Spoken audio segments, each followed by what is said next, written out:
ശ്രീചിത്ര നിയമന തട്ടിപ്പ് അന്വേഷിക്കാൻ പ്രത്യേക അന്വേഷണ സംഘം പീരുമേട് ഡിവൈഎസ്പിയുടെ നേതൃത്വത്തിലാണ് പ്രത്യേക അന്വേഷണ സംഘം രൂപീകരിച്ചിരിക്കുന്നത്.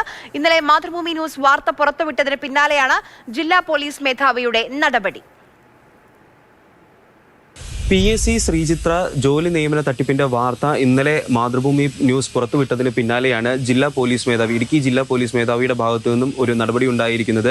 അതായത് കേസ് അന്വേഷിക്കാൻ ഒരു പ്രത്യേക അന്വേഷണ സംഘത്തെ നിയമിച്ചിരിക്കുകയാണ്. പീരുമേട് ഡിവൈഎസ്പി വിശാൽ ജോൺസന്റെ നേതൃത്വത്തിലുള്ള അന്വേഷണ സംഘമായിരിക്കും കേസ് അന്വേഷിക്കുക. ഇതിനു മുമ്പ് തന്നെ 25-ാം തീയതി ഏലപ്പാറ സ്വദേശിയുടെ ഭാഗത്തു നിന്നും ഒരു പരാതി നൽകിയപ്പോൾ തന്നെ വാഗമൺ പോലീസ് കഴിഞ്ഞ മാസം 25-ാം തീയതി കേസെടുത്തിരുന്നു, FIR ഇട്ട് കേസെടുത്തിരുന്നു. ഈ FIR പ്രകാരം 4 പേരാണ് പ്രതി ചേർക്കപ്പെട്ടിരിക്കുന്നത്.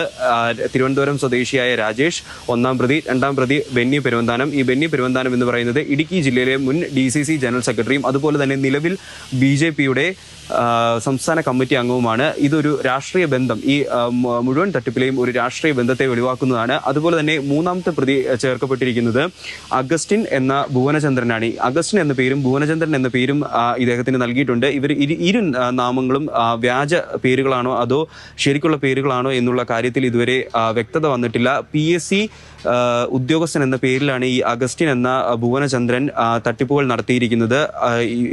ഇദ്ദേഹം ആരാണ്, അല്ലെങ്കിൽ ഈ അഗസ്റ്റിൻ എന്ന ഭുവനചന്ദ്രൻ ആരാണ് എന്ന് കണ്ടെത്തേണ്ടത് അനിവാര്യമാണ്. PSC ഉദ്യോഗസ്ഥനാണോ, വലിയ രീതിയിലുള്ള ഒരു PSC തട്ടിപ്പാണോ നടന്നിരിക്കുന്നത് എന്ന് കണ്ടെത്തേണ്ടത് അനിവാര്യമാണ്. അതുപോലെ തന്നെ നാലാമത്തെ പ്രതി എന്ന് പറയുന്നത് വണ്ടിപ്പെരിയാർ സ്വദേശി ഫൈസലാണ്. ഇത്തരത്തിൽ 4 പേരെ പ്രതി ചേർത്താണ് വാഗമൺ പോലീസ് കേസെടുത്തിരിക്കുന്നത്. എന്നാൽ കഴിഞ്ഞ ദിവസം ഇന്നലെ നമ്മൾ വാർത്ത പുറത്തുവിടുന്നത് വരെ ഇതിൽ എന്ത് നടപടിയാണ് ഉണ്ടായിരിക്കുന്നത് എന്നുള്ള കാര്യത്തിലും വ്യക്തതയില്ല. 10 ദിവസം പോലീസിന്റെ കേസ് അന്വേഷണം എങ്ങനെയായിരുന്നു എന്ന കാര്യത്തിലും ഇതുവരെ വ്യക്തത വന്നിട്ടില്ല. അതിന് പിന്നാലെയാണ് ഇന്നലെ മാതൃഭൂമി ന്യൂസ് വാർത്ത പുറത്തുവിട്ടതും ജില്ലാ പോലീസ് മേധാവിയുടെ ഭാഗത്തു നിന്നും ഒരു നടപടി ഉണ്ടായിരിക്കുന്നതും. പീരുമേട് ഡിവൈഎസ്പിയുടെ നേതൃത്വത്തിലുള്ള അന്വേഷണ സംഘം ഇപ്പോൾ തിരുവനന്തപുരം കേന്ദ്രീകരിച്ച് അന്വേഷണം നടത്തിവരികയാണ്.